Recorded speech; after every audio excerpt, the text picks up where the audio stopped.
Each day at the landfill receives somewhere around 400 tons of trash. That's 6 days a week. It's about 400 customers a day.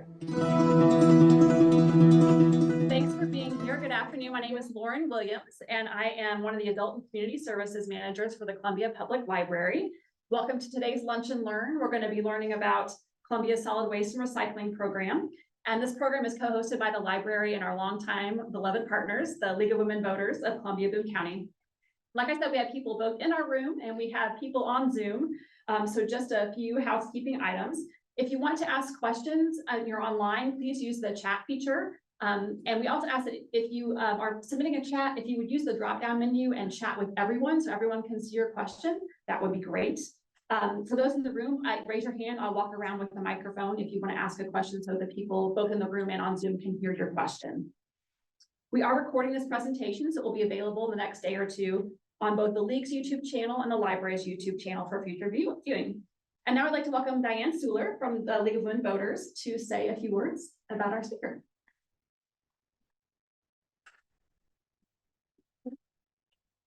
Thank you, Lauren, and thank you to the Public Library for hosting us and letting us use their facilities. It's always very generous of the library to let us use this room and to provide all the audio and visual equipment for us. Certainly saves us a lot of time and effort. And I thank all of you for joining us. In the room, we have approximately maybe 15, 20 people and about 15 people online. So I think we have a nice audience for this program. I want to introduce our speaker, and I just met Steve myself this morning, so it was nice to meet someone who works in our city government. But Steve Hunt is the Assistant Director of Utilities for the city of Columbia. He's Assistant Director of Utilities for Solid Waste and the Acting Assistant Director of Utilities and Water. So he kind of wears a couple of hats for the city. And he's going to talk to us about the logistics and finances of the city's solid waste program. I asked Steve to kind of give us a little bit of background information. So he's going to kind of do his own introduction and provide some background for us. So please welcome Steve Hunt to the city.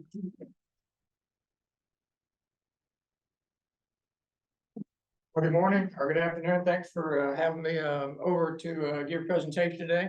Again, Steve Hunt. Yes, closer to the podium. Oh, so we can hear you fine. Oh, there you go. Sorry. okay, good. See me here? Okay. Hello again. Again, my name is Steve Hunt. I'm with the city of Columbia. I started with the city in June of 1999. I've been 24 years. I spent most of that time in the sewer utility. Actually, this is the second time I came and spoken to the League of Women Voters. First time was in 2008. We had a sewer utility ballot issue out for voters to consider. Went around and spoke to several groups in 2008. So it has been a few years. 2016, I transitioned over to solid waste. I've been doing that since 2016. And in March of this year, I also took on the acting director role for water. I hope that's temporary in nature. We'll see. Anyway, I'm wearing two hats now, so then one is definitely enough. I do want to kind of go through the presentation today. Basically, I want to give a little bit of overview of the solid waste utility for those who aren't very familiar with what all the city provides in the way of solid waste services. We do residential and commercial refuse and recycling collections. As far as collections go, all residential customers and all commercial businesses that produce food waste are required to use the city's solid waste services. That's an ordinance that was put into place in the 60s. I'm sure you all know the name of Mr. Beck. That was one of the things he put into place many years ago. So if you're a commercial business that does not produce food waste, you know, if you're a furniture store, if you're an attorney's office or something along those lines, those types of businesses are free to choose if they want to use a city service, they can, or if they want to use a private hauler. So you will see private hauler, private trash companies running around town, and that's what they're doing. They're servicing those commercial customers. We only provide service for residential in town. So again, you'll see the private haulers, TMAC and Waste Management, so forth, run around town. They're servicing those residential customers that are outside of the city. We also have a landfill that the city owns and operates, and I'll get more into that here in a few minutes. There's a compost operation at our landfill. We also have what we call a material recovery facility, which is located at the landfill, and that's where we process all the recycling material that we collect. The solid waste utility also operates a household hazardous waste drop-off event. We do this second and fourth, or first and third, I always forget, Saturdays of the month, April through November. We've been doing that for many, many years, and I will talk more about that household hazardous waste drop-off further on in the presentation. So in general, this utility has about 90 employees or 90 full-time positions. There's roughly 55 of those positions that are in collections, driving the trucks, picking up material, hauling to the landfill. And then the rest of them are split between the landfill staff and the material recovery facility staff.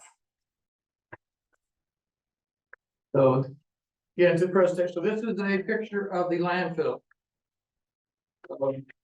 At the top of the screen where you see the bare dirt on the screen, that's where we're currently placing trash today. That's the current landfill disposal site.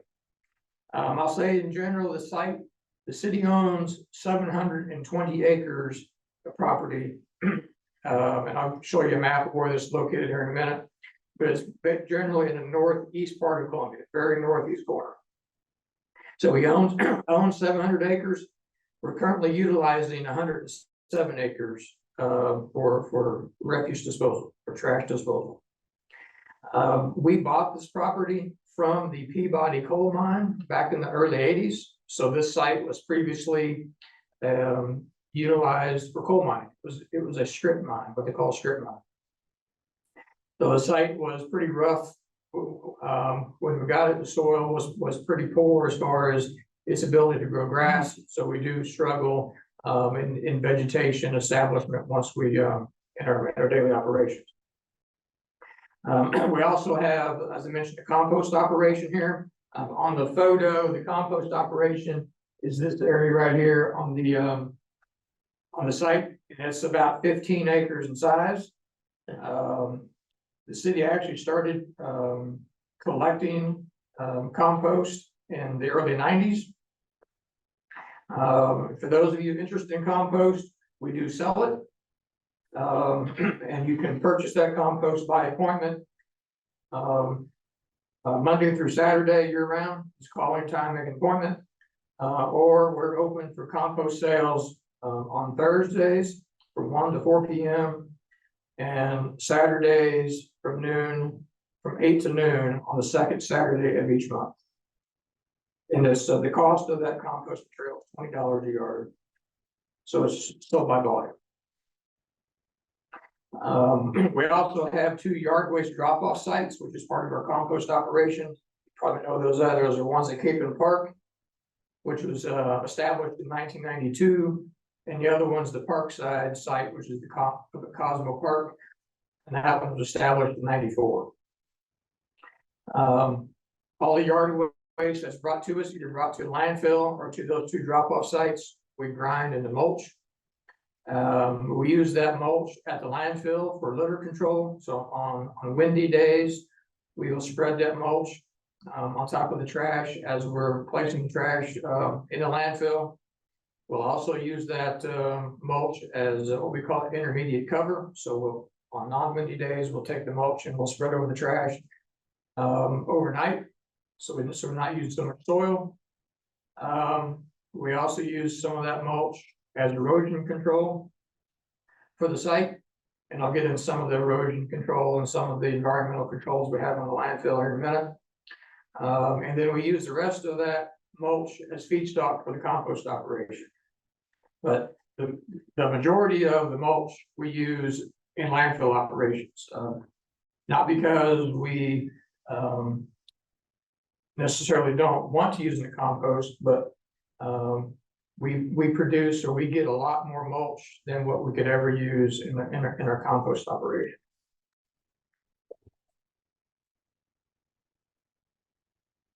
All right, as I mentioned, here's a picture of the landfill property. So everything that's in blue on the map there, the city of Columbia, the solid waste utility owns. Hingston Creek runs up the western side of the property, and it runs in between. So this is the creek right here. So we have property on both sides of Hingston Creek. The property on the western side of the creek, we purchased as a buffer between the landfill and the rest of the city. The majority of the disposal sites that we intend to use are on the east side of the creek. We do not have any plans near or future to utilize the property in the west for landfill disposal. And you can see the lakes. So the lakes that are on the property, this lake right here, and these lakes over here on the west side of the creek, those are remnants of when that property was used as a strip mine, as a coal mine. That's where those lakes come from.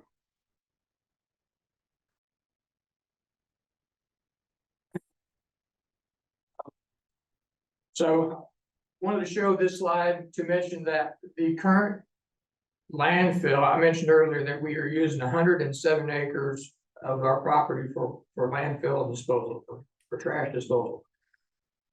We will run out of room in those 107 acres, given the volume of trash that we receive every day and the volume that we currently have left in our disposal area. We will run out of room anywhere between 7 to 10 years from today. We will be out of room in our current disposal area. So we recognized that several years ago, and we began the process of permitting additional area within our property for future landfill disposal. So this slide in front of you is a depiction of that area. So the area, at the top of the screen where it says existing landfill, the area in gray, that's where we're currently placing trash. So we're currently permitted by the state to place trash. The area to the south of that on the bottom of the screen that's shown in the orange color, that is the area that we're currently working with the state of Missouri, with the Department of Natural Resources to get permitted to dispose of trash there in the future. We began that process about 4 years ago, and we're about a year or so from getting approval. And then we're another year or so for design processes. So well in advance of when we're out of capacity. Sorry, can you point out the roads on the map? Isn't this the one up near the Pinnacles? No, ma'am, but I will point out the roads. Okay. So, where else go?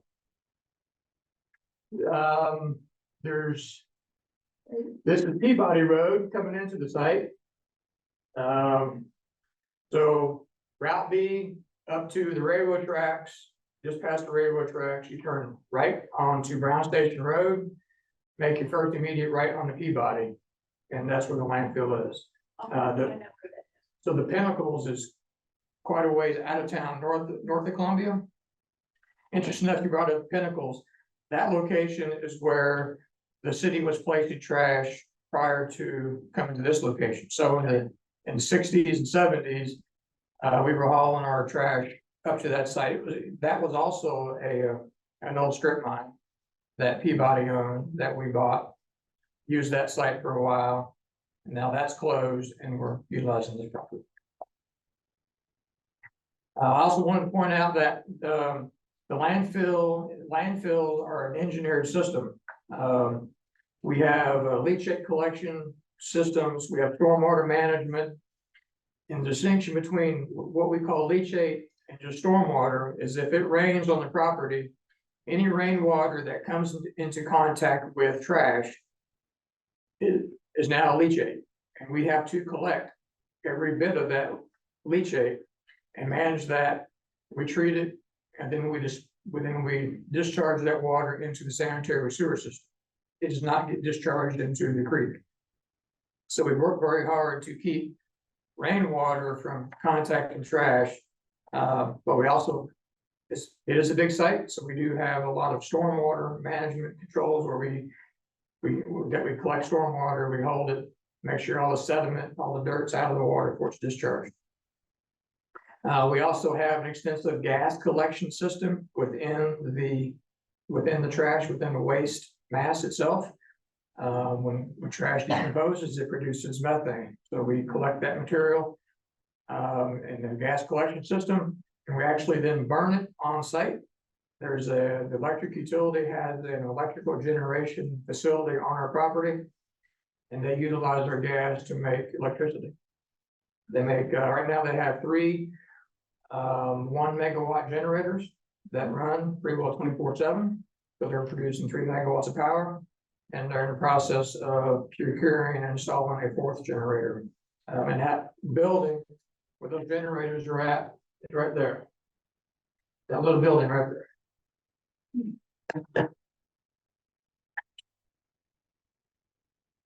Before I move on off the landfill, is there any questions about landfill?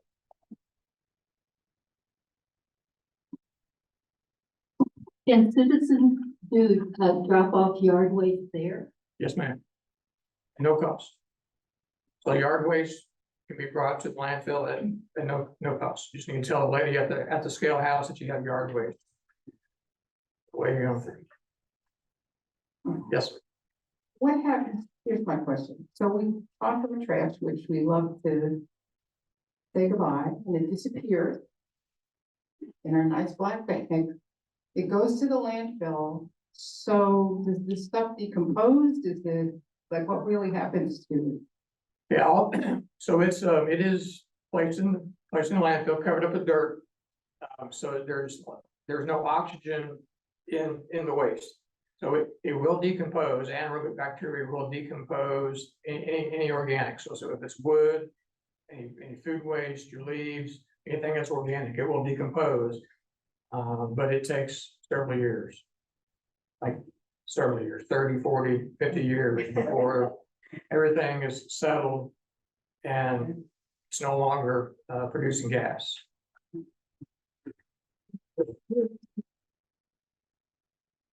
Yes, ma'am. So I understand that the type of landfill cell we have is a biodynamic landfill, is that correct? We call it bioreactor. Bioreactor. Yes, ma'am. Can you describe that more clearly and why that process was chosen to engineer the cell that we're using now? Okay.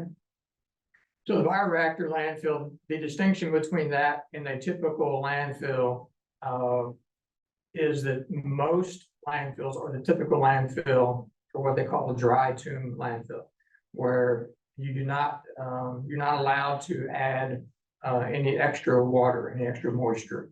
Now, obviously, there's moisture that's in trash, that's in what you dispose of. So not talking about that.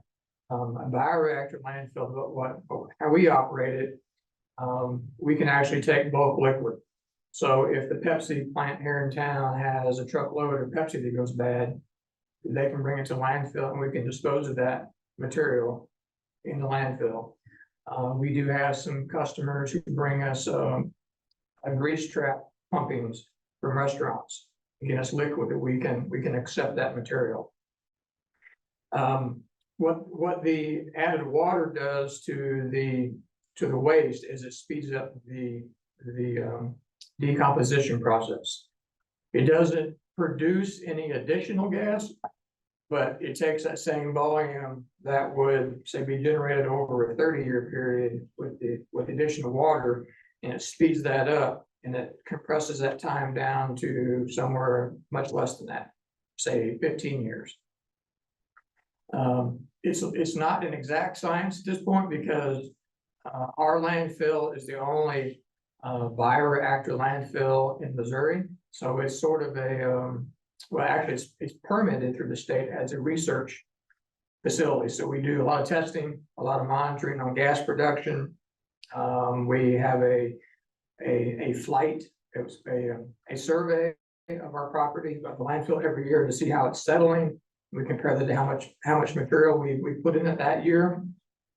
So we can track the settlement of the landfill, and we've provided information to the state. It also, having a bioreactor landfill also allows us to utilize some alternate daily covers that other landfills can't. So the fact that we're using mulch as a cover in our landfill, that's an advantage. Most other landfills are not allowed to do that. Yard waste is actually prohibited from being disposed of in landfills by state regulation. But because of our distinction of a bioreactor landfill, we have the ability to put yard waste in our landfill if we choose. And why was the decision made to go with this? Why was the decision made to go with this process? One of them was the ability to take liquids, to be able to generate some additional revenue from customers who want to bring us liquid. Two was the flexibility in operation to allow us to dispose of yard waste if we choose to do so. And then the third and probably the biggest one is the increase in the speed at which the waste decomposes. That allows us to produce the gas more quickly, so we can produce the gas, burn it to produce electricity. But it also increases, or it decreases the time to which the landfill will remain active. So a traditional dry tomb landfill, if this landfill was a traditional landfill and we stopped putting trash in it today, 2023, it would be 30 to 40 years from today before this landfill would be considered stable, and we would no longer have to monitor it and maintain it. If the bioreactor cell, we can shorten that post-closure time frame down dramatically, which again, I can't give an exact time frame because this is sort of a research project. So the post-closure window, how much we're going to shorten that time on the back end is not something we know at this point, but we know it's going to be much shorter than the 30 or 40 years that a regular landfill would require. So are we allowed to put our yard waste out with our regular trash to be picked up, or do we need to take the yard waste to one of the drop-off locations? No, ma'am. Right now, if you set your bags on the curb, as long as the material's in the bag, we will collect it. Yard waste, Included? yes, ma'am. Okay. Black bags. Again. I'm sorry. Black bag. Right now it's any kind of trash bag. Yeah. Yes. I'm curious about the cost of the 50 years that we will gain by building the new cell, and whether there are strategies we could be using to extend that life through more recycling, things like that. How are we thinking about its cost per year to build it and maintain it versus other strategies? Well, I will touch on, it's a good question, and I will touch on some of that further into the presentation when we talk about the recycling study that we've started last August and we're about to wrap up. But in general, the city has chosen, good or bad, not to limit who brings us trash. Each day at the landfill, the landfill receives somewhere around 400 tons trash. That's 6 days a week. It's about 400 customers a day. So 400, whether that's a big truck or a small pickup or a small car bringing us just a little bit of material.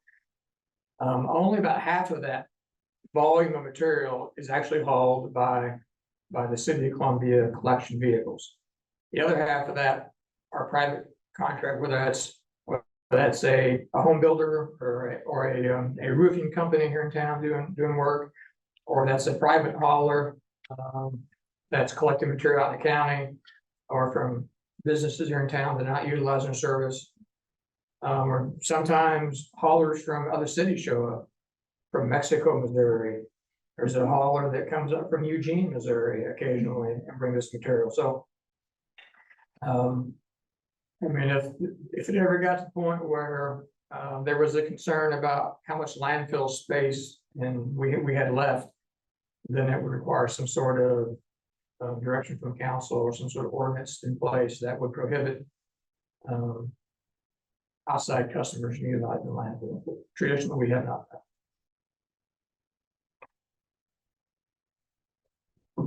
When you run out of room in 7 to 10 years, will you have to buy more land? What are your plans?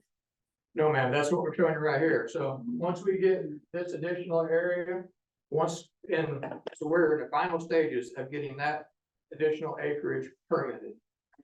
And once we're able to do that, we will have anywhere from a 40 to 60 years of landfill space available. We'll have for the next 50 to 60 years, we will not have to worry about having enough disposal area to land. Yep.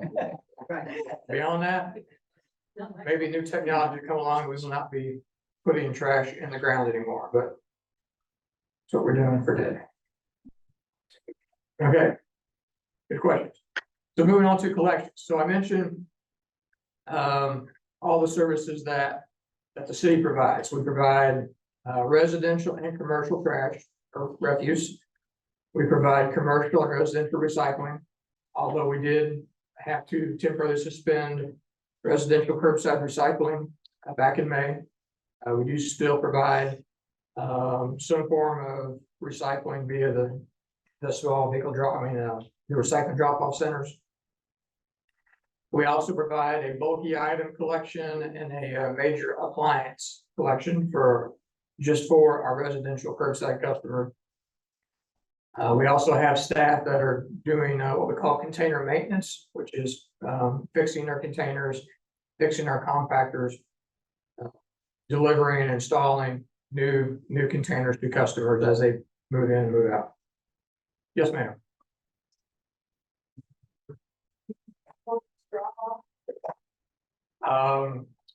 For residential customers, the appliance works just like the bulky item. You schedule it on the app online, and we come to your house and pick it up. And I apologize, there was a question previously about recycling, so I'm going to back up a slide. The recycling center is located at the landfill, and it is this big building right there. So it's on the landfill property for those online. It actually says it on the screen tonight. Well, it says that building just to the left of where it says solid waste admin operations building. It's a big white building there on the picture. All right, so move back up to the collections.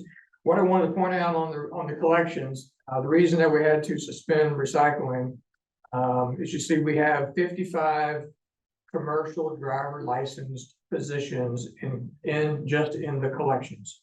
Those are the ladies and gentlemen driving the trucks, going around picking up the recycling and the trash. 17 of those 55 positions are currently vacant. We just don't have the people available day in, day out to do both the residential trash and the residential recycling. So we had to make a tough choice about which one of those two we were going to collect. And due to the public health issues of not collecting trash, we chose to collect trash. Thank you. Now, we are working hard and actively trying to recruit additional staff. We have had since, city council authorized some pretty generous pay raises effective October 1 for many positions, including these, vacant positions.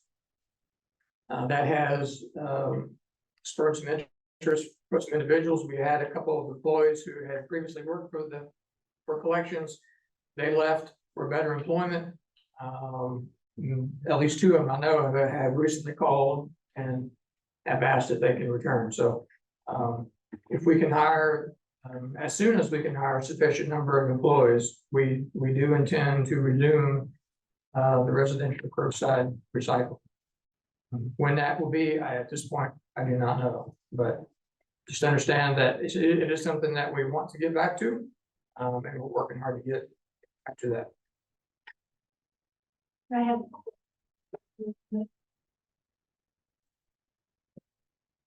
Right, so the question is, how much power is generated by the, I see you got that, okay. With no curbside recycling, how much less is being collected? So I actually have a slide, a few more slides then that show, that answer that question. So for those of you who don't know, we are transitioning to automated collections. For residential curbside customers come March 4th. It's been a long time in process, but it is coming. Just so everybody's aware, we have collection vehicles. We have leased 10 large tandem axle collection vehicles. They have the arm to reach out and pick up the carts. Those are being produced and they're sitting up in Iowa right now, getting the finishing touches on them, and they will start rolling into town. We're supposed to get the first shipment of those trucks before Thanksgiving. And then the rest of them will be here before the end of the year. We also ordered 3 single axle trucks. So the same basic truck, but just shorter. And those do not require a commercial driver's license. So we intend to use those in areas with some of the cul-de-sac streets or some of the streets that have a dead end that don't have a cul-de-sac. We have some pretty narrow streets in some areas of town with on-street parking and so forth. So we're going to utilize those smaller trucks in those areas. But we intend to automate everything. So those that with on-street parking, without on-street parking, that is the intent, is to everybody gets a cart, and then we will figure out how to get them collected with our variety of trucks. You have a question? This is probably really premature since we don't have curbside recycling right now, but I'm wondering if any thought has been given to also having roller carts for recycling, but maybe like with a different lid color. So that way we wouldn't be using like blue bags, which, you know, it would be more environmentally conscious to use roller carts for recycling. Do you know if that has been discussed?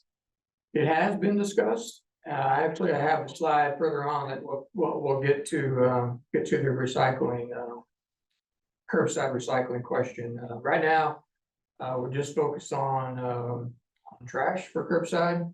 They are fairly independent, the trash and recycling.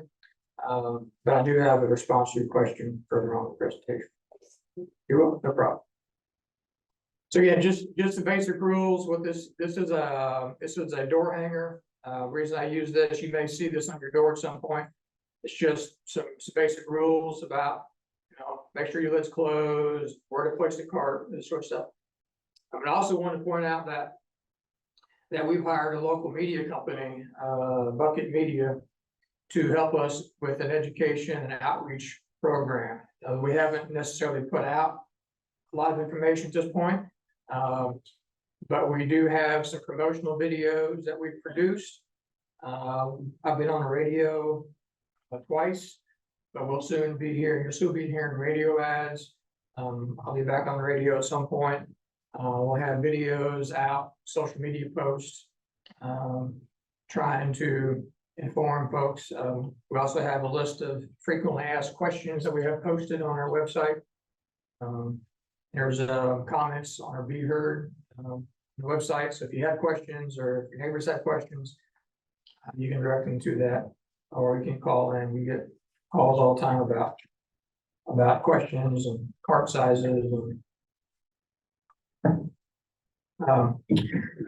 I also wanted to show you on the lid of every trash cart it'd be a large sticker just like this one. And the intent of this is just to help customers know where they can and can't place their cart for service. You know, don't put it right next to your mailbox. The truck that's gonna pick this up does have a big arm. It's gonna reach out and it's gonna grab the cart. I don't want to be grabbing people's mailboxes along with the real cart. It also needs to be, we say 8 feet, but really the intent is to keep it away from a car or from other objects. Again, we don't want to be hitting parked cars with an arm trying to pick up someone's real cart. And I think it's pretty obvious not to put in items that will melt your cart, like barbecue grill ashes and hot coals. Don't put any hazardous material in there. Pretty well the same rules as we have now for curbside refuse collection. But as far as trash goes, if you want to put your yard waste in there, that's perfectly fine. If you want to use trash bags, if you don't want to use trash bags inside your cart, that's up to the customer. But just please understand that if you choose not to use a trash bag and you get a bunch of debris and nastiness in your cart, it's your responsibility to clean it.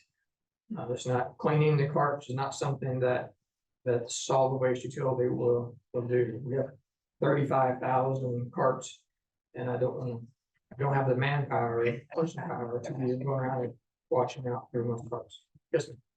Well, I live in East Campus, which has been one of the areas that's been very concerned about the roll cart situation for many reasons. But as I drove down University today, on one side, there's a solid line of cars. There is no way that they're gonna have 3 feet between the cars and 8 feet from other objects. They can't even get them to the curb probably. So I'm just curious how you're going to enforce this. Well, I'm glad you brought up East Campus. It is one of the more unique or more difficult areas of town to pull this off.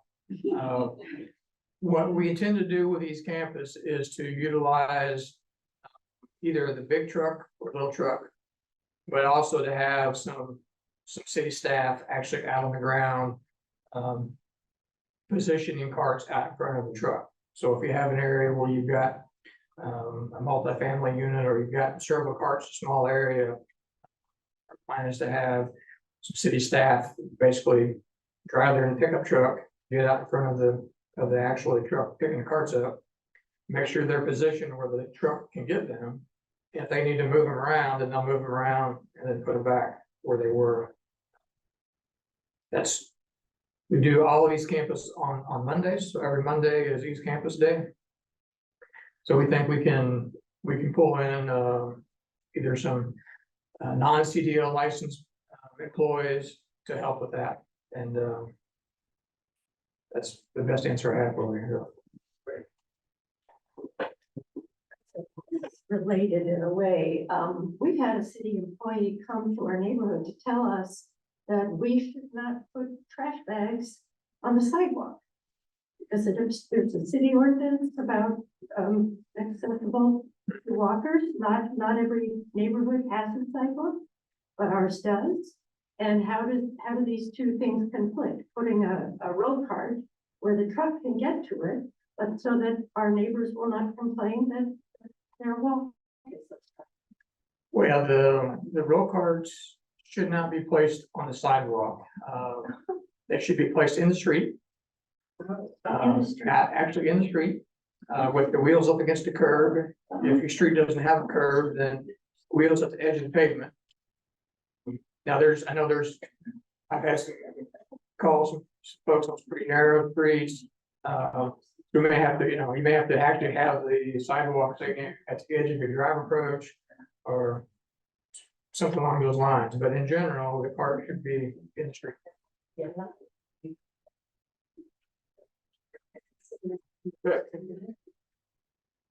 So, somebody mentioned about recycling. So here is the tons of recycling that we collected in fiscal year 2023.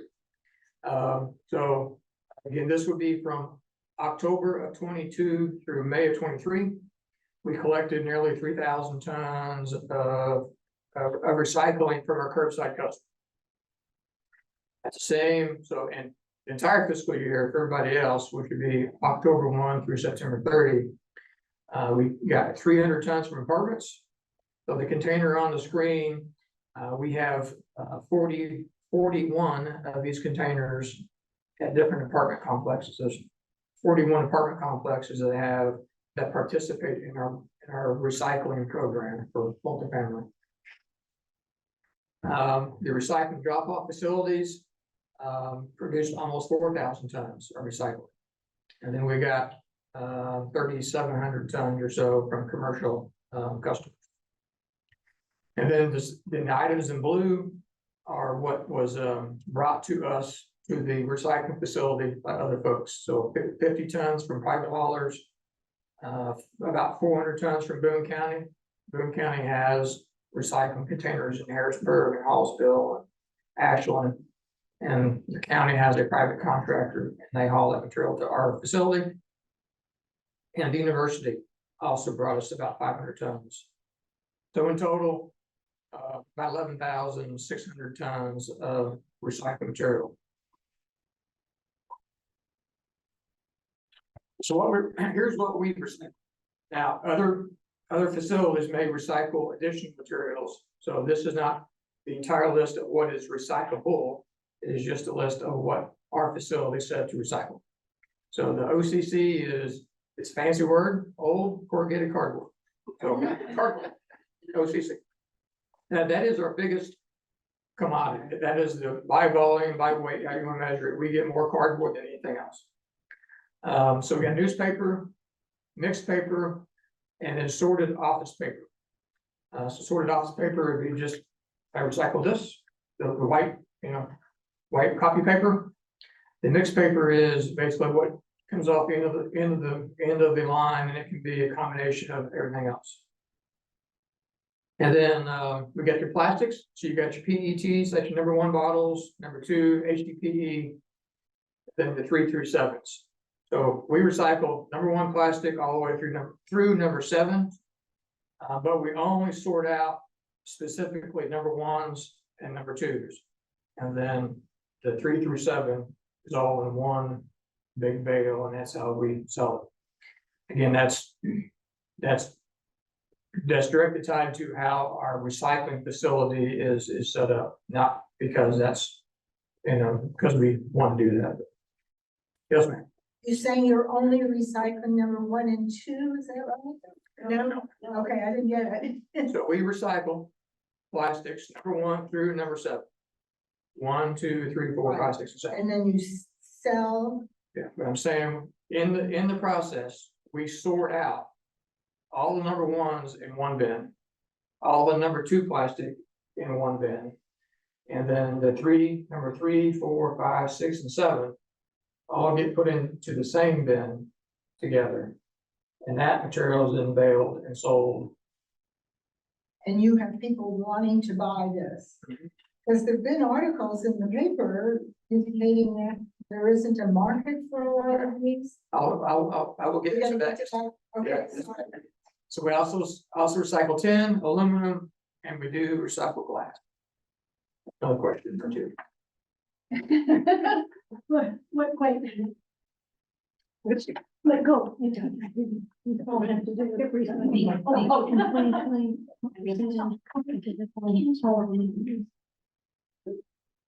So a question from the Zoom, in 2021-22, what percentage of paper recycling is unsold and goes to landfill? I think I'll get to that question here in a minute, the future slides. 2020-21, what percentage of glass, plastic is unsold and goes to landfill?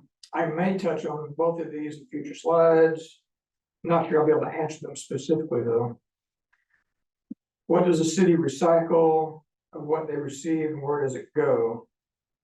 Okay, I can touch on that. How can you recycle plastic and paper and not put them in the landfill if you accept yard waste recycling?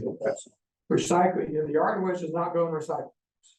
If there's yard waste and recycling bins, that will be considered trash, and the whole bin will go into the trash.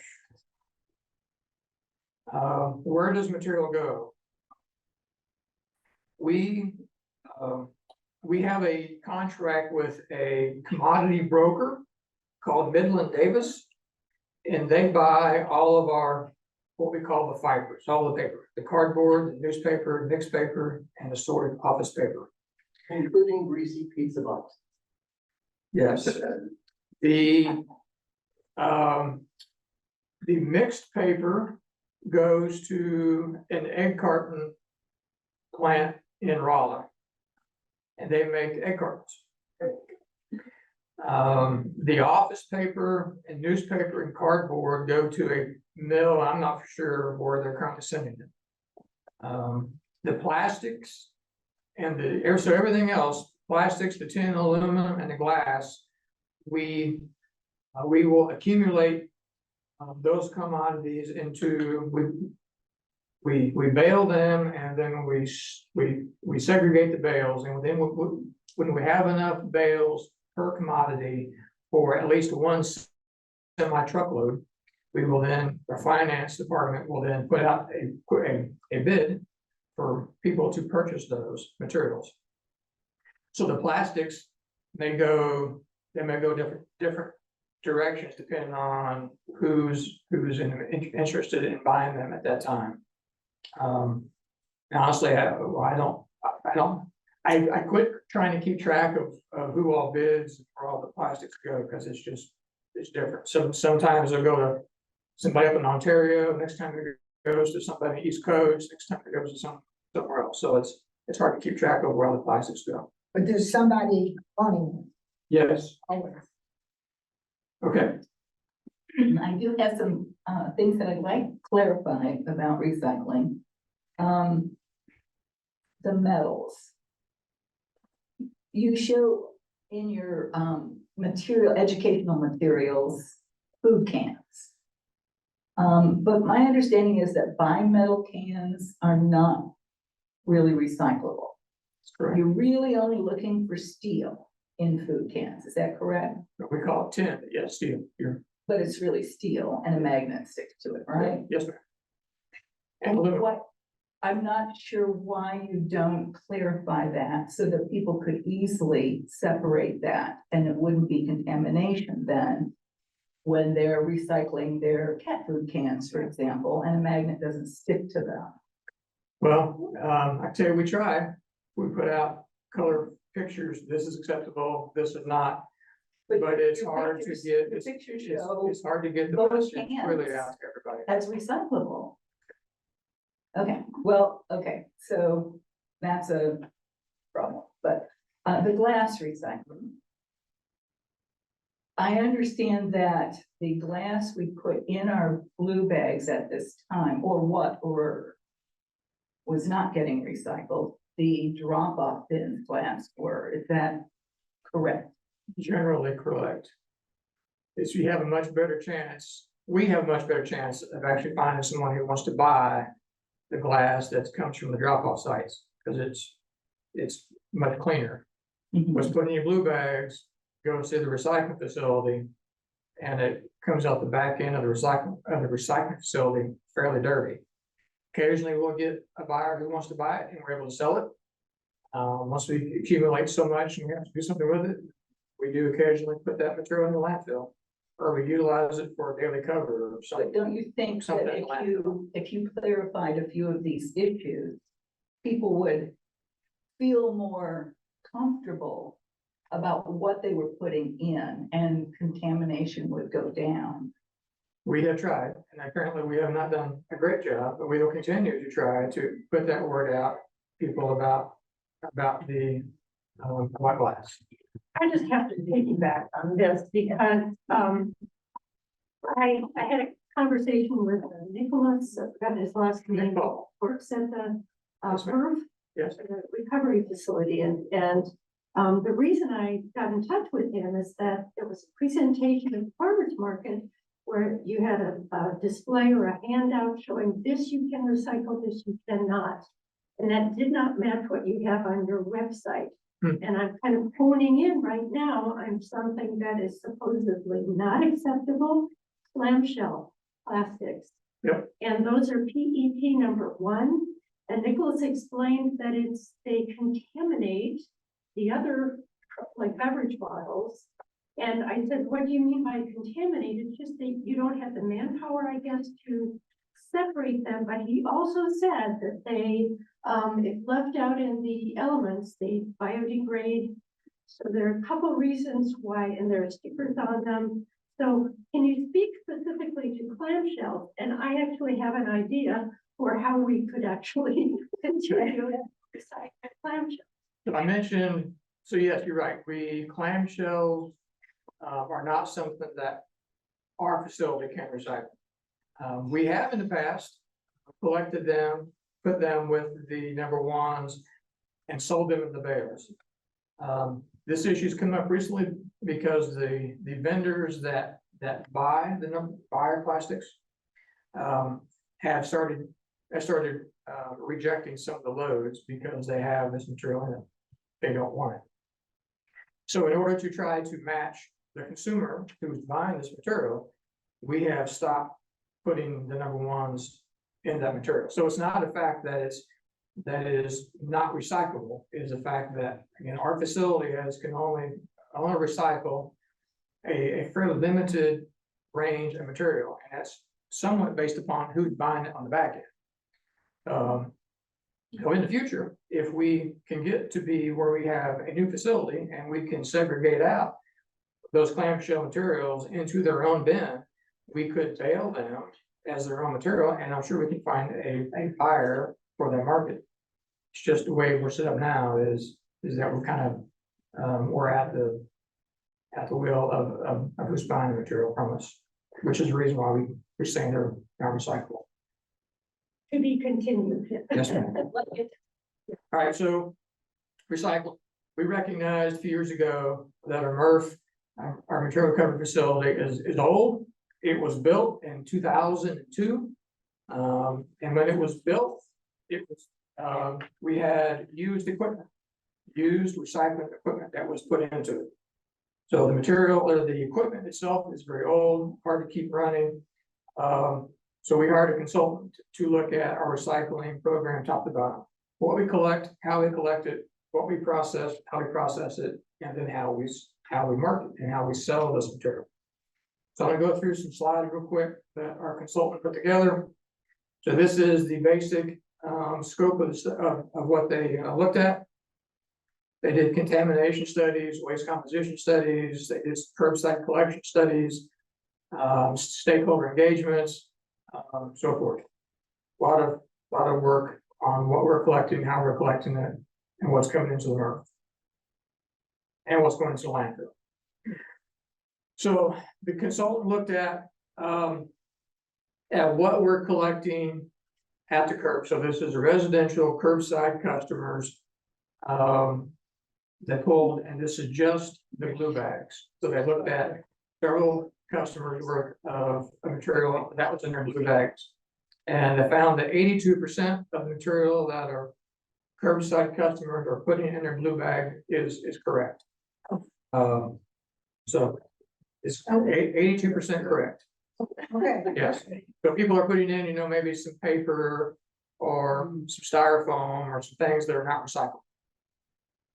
Or maybe in the wrong bin. So paper is recyclable, it's just in the wrong. Not supposed to be in the blue bag. That's what it's. So 30% of that was plastics. You got glass, you have the metals, they lumped in metals, the tin and aluminum, and then 2.5% paper. Paper doesn't go in the blue bags. But I was pretty pleased that 82% was all correct. Then we looked at the same thing, curbside customers, as far as the fiber material. And that was 95% was correct. So, very, very, very high, done correct. And most of that's cardboard, so 59% is cardboard. And the rest is paper and box board. So very low, so the point being, we have very low contamination from the residential curbside customers. Oh. I mentioned the high quality curbside customers, but we are losing material, because of our aging equipment at the MRF. We kind of talked about some of the limitations we have there at that. So someone asked about what's lost. So we did, part of this study, we hired a consultant, a sub-consultant to our contractor to do a study of what's going into the landfill just from city trucks.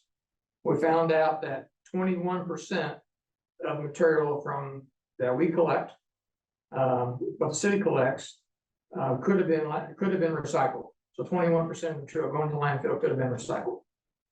15% of that was from residential generators, and the rest was from commercial generators. And then here's a breakdown of material that could have been recycled, but wasn't. Food waste being the most.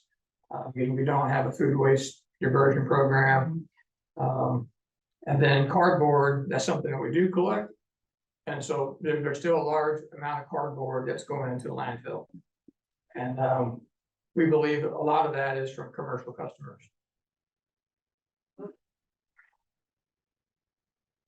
Again, as I mentioned earlier, there's a lot of material out there that can be recycled. It's just not something that the solid waste utility is probably set up to recycle. Like mattresses, textiles, food waste, the big bulky plastic toys, that type of stuff that there is a market for it, but our facility's not set up to do that. So this is just a slide that breaks down of some of the items that other locations, or there's markets to recycle, but we're just not set up to do that. So some of the recommendations from the consultant, the education outreach programs we talked about, we really need to hit that hard. Some of the drop-off sites, recycling drop-off sites, the consultant noted a lot of contamination to those sites. Their recommendation is that we try some slot boxes, some containers that have a very narrow, wide but narrow slot that you have to break your cardboard down and get into there. I don't know if that will be effective or not. The consultants actually recommended that we close and consolidate some of our drop-off centers because of the contamination coming from some of them. We need to expand our HHW service, discontinue using plastic or allowing plastic bags for yard waste, and promote food waste drop-offs at the park. They also kind of got into some of the curbside recycling as far as carts. The consultant has seen a method where you still utilize some sort of recycling bag, like our blue bags. But in this case, customers would be issued a cart, and they would put their containers, their bottles and plastic in their blue bag, put that in their roll cart, and put all their fiber, paper, cardboard loose inside the cart. Then at the recovery facility, when it's dumped out, then we have staff that would then pull the blue bags out of that pile of material. And then the fiber would go sorted and the blue bags would be sorted. That's based upon how our MRF is set up. That's what our consultants recommended, that we wanted to initiate automated collections, that we would use that model to get it down here in Columbia. Again, this has not, this was presented to council and over the summer, but we have not been receiving any direction at this point on proceeding with automating the residential collections. Okay, I just wanted to give you a snapshot. Someone asked about about, prices, materials. So this is just a snapshot of what we're currently getting, as far as prices per ton for our commodities. As I mentioned, cardboard is our biggest #1 commodity. We will sell 4 to 5 semi-loads of cardboard a week. And we get, right now, we're getting 81.55 a ton. Each truckload had 20 tons of cardboard. Back in 2001, 2022, prices really spiked. The highest we got was over $200 a ton back in 2021. And I won't go through all these, but you can just see that prices, they're fairly, I would say they're fairly, they're just okay. I mean, they're not, they're not horrible, but they're not as well as what's seen in the past. Somebody mentioned the 3 through 7 plastics earlier. We did, we do have a truckload or 2 truckloads of 3 through 7s bailed up. We did put out a bid last month, and no one bid on it. So we're just gonna hang on to those, and this has happened before. We may have to sit on this material for 6 months. I mean, it's not gonna hurt it to sit there in a bale. It's not gonna deteriorate or go bad. So we'll just, Yeah, we were hoping it would just kind of vanish. so we'll just hang on to it, try it again in a few months.